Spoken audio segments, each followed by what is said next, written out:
تو اس لیے دعا کے آداب میں ایک ادب یہ بھی ہے کہ انسان اللہ سے اصرار کرے بار بار۔ اور ایک بات میں پھر عرض کروں، یہ نبی کریم نے اس کے متعلق بڑی وضاحت فرمائی۔ آپ نے فرمایا اللہ ابن آدم کی دعا کو ضرور قبول کرتا ہے اگر وہ جلدی نہ کرے۔ صحابہ نے کہا یا رسول اللہ جلدی کرنا کیا ہے؟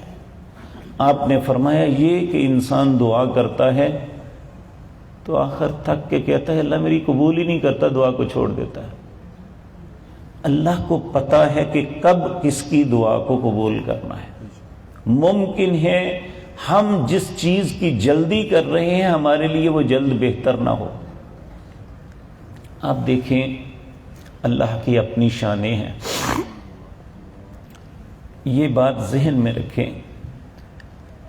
اللہ کے نزدیک یہ ہمارا دن 24 گھنٹے کا ہے، اللہ کے نزدیک اللہ کا ایک دن جو ہے ہمارے 1000 سال کے برابر ہے۔ ان یوما عند ربک کالف سنہ، اللہ کا ایک دن تمہارے 1000 سال کے برابر ہے۔ تو اللہ جب چاہے قبول کر لے، اس کے لیے تو ایک دن ہے نا۔ سیدنا ابراہیم علیہ السلام نے اللہ سے دعا مانگی ربنا وابعث فیہم رسول، مکے کی وادی میں کھڑے ہو کے یہ دعا مانگی تھی اللہ اس میں وہ رسول بھیج جو انہیں پاک کرے، یعنی رسول اللہ کے متعلق دعا مانگی۔ تو 2500 سال کے بعد وہ دعا قبول ہوئی۔ یہ اللہ کی مرضی ہے، دعا قبول ہو گئی۔ اللہ نے وہیں پہ نبی کریم صلی اللہ علیہ وسلم کو مبعوث فرمایا۔ آج ہمارا یہ شرف ہے ہم اس نبی کے امتی ہیں۔ اللہ نے مکے میں ہی مبعوث فرمایا، لیکن اللہ جیسے چاہتا ہے جس وقت چاہتا ہے اس وقت وہ ہوتا ہے۔ ممکن ہے بعض دعائیں جو آج ہم نے مانگی ہیں ہمیں ان کا ثمرہ نہ ملے، ہماری اولادوں کو ملے گا۔ یاد رکھیں کبھی بھی اللہ دعا کو رد نہیں کرتا۔ سورۃ کہف کے اندر موسیٰ علیہ السلام اور خضر کا جو واقعہ ہے اس میں ایک یہ تھا کہ موسیٰ علیہ السلام اور خضر ایک بستی میں گئے سفر کرتے ہوئے۔ انہوں نے بستی والوں سے کہا کہ ہم مسافر ہیں، ہمیں کھانا دو۔ بستی والوں نے بڑا روٹ سا جو ہے رویہ اختیار کیا، کہا ہمارے پاس کوئی کھانا کھونا نہیں ہے۔ تو وہاں ایک دیوار بوسیدہ سیدھی گر رہی تھی۔ خضر کہنے لگے موسیٰ اس دیوار کو بنا دیں۔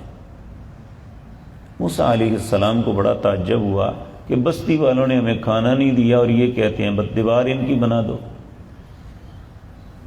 خضر نے کہہ کے چلے تھے کہ اگر میرے ساتھ جانا ہے تو سوال نہیں کرنا کہ کیوں۔ تو موسیٰ علیہ السلام نے جب سوال کیا تو کہا اب تیرا میرا نباہ نہیں اکٹھا، اب میں اور تم الگ۔ کہنے لگے چلو الگ تو ہوئے، مجھے اس کا جواب تو دے دو۔ تو ان 3 چیزوں میں ایک یہ تھا، تو کہا میں نے دیوار اس لیے بنائی، یہ 2 یتیم بچوں کا خزانہ تھا اس کے نیچے۔ کان ابوہما صالحا، ان دونوں کے والدین بہت نیک تھے۔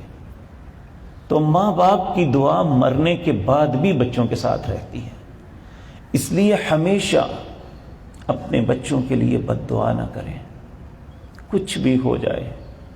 ہمیشہ ان کے لیے دعا مانگیں، اللہ سے خیر مانگیں، اللہ سے ان کی ہدایت طلب کریں، اللہ رب العزت سے ان کے لیے رزق طلب کریں۔ آپ نہیں بھی ہوں گے تو آپ کے بچوں کے حق میں اللہ آپ کی دعا کو قبول فرمائے۔